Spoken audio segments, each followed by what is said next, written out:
നമസ്കാരം. Raf talks ഫുട്ബോളിലേക്ക് ഏവർക്കും സ്വാഗതം. കഴിഞ്ഞ സമ്മർ ട്രാൻസ്ഫർ ജാലകത്തിലായിരുന്നു കായ് ഹാവേർട്സ് ചെൽസി വിട്ടുകൊണ്ട് ആഴ്സണലിലേക്ക് എത്തിയത്. നമുക്കറിയാം, മികച്ച പ്രകടനം ഗണ്ണേഴ്സിൽ പുറത്തെടുക്കാൻ ഹാവേർട്സിന് ഇപ്പോൾ കഴിയുന്നുണ്ട്.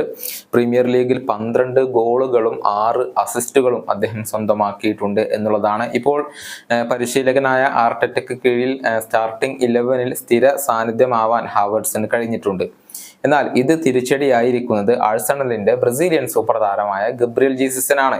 നമുക്കറിയാം, മുൻപ് ഈ ഒരു പൊസിഷനിൽ മികച്ച രൂപത്തിൽ കളിച്ചിരുന്ന താരമായിരുന്നു ഗബ്രിയൽ ജീസസ്. പക്ഷെ ഇടയ്ക്കിടെ അദ്ദേഹത്തിന് പരിക്കേൽക്കുന്നത് കൊണ്ട് തന്നെ അവസരങ്ങൾ ലഭിക്കാറില്ലായിരുന്നു. ആ ഒരു സ്ഥാനമാണ് ഹാവേർട്സ് ഇപ്പോൾ നേടിയെടുത്തിരിക്കുന്നത്.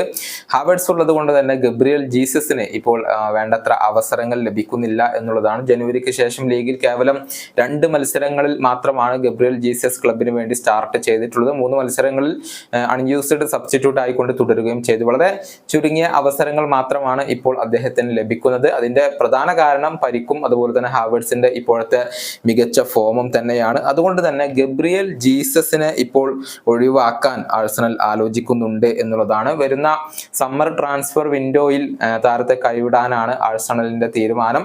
താരത്തിന് വേണ്ടി വരുന്ന ഓഫറുകൾ അത് ആഴ്സണൽ പരിഗണിക്കും എന്നുള്ള കാര്യം പ്രമുഖ ഇംഗ്ലീഷ് മാധ്യമമായ ദി അത്ലറ്റിക് ആണ് റിപ്പോർട്ട് ചെയ്തിട്ടുള്ളത്.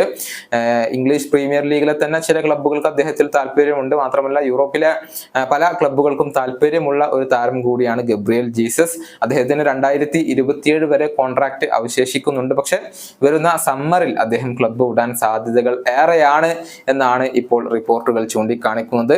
പ്രീമിയർ ലീഗിൽ 24 മത്സരങ്ങൾ കളിച്ച ജീസസ് 4 ഗോളുകളും 4 അസിസ്റ്റുകളുമാണ് ഈ സീസണിൽ സ്വന്തമാക്കിയിട്ടുള്ളത്. എന്നാൽ അതിന് മുന്നത്തെ സീസണിൽ മികച്ച പ്രകടനം നടത്തിയ ഒരു താരം കൂടിയാണ് ഗബ്രിയൽ ജീസസ്. ഈ വീഡിയോയുടെ അവസാനിപ്പിക്കുന്നു. വീണ്ടും കാണാം.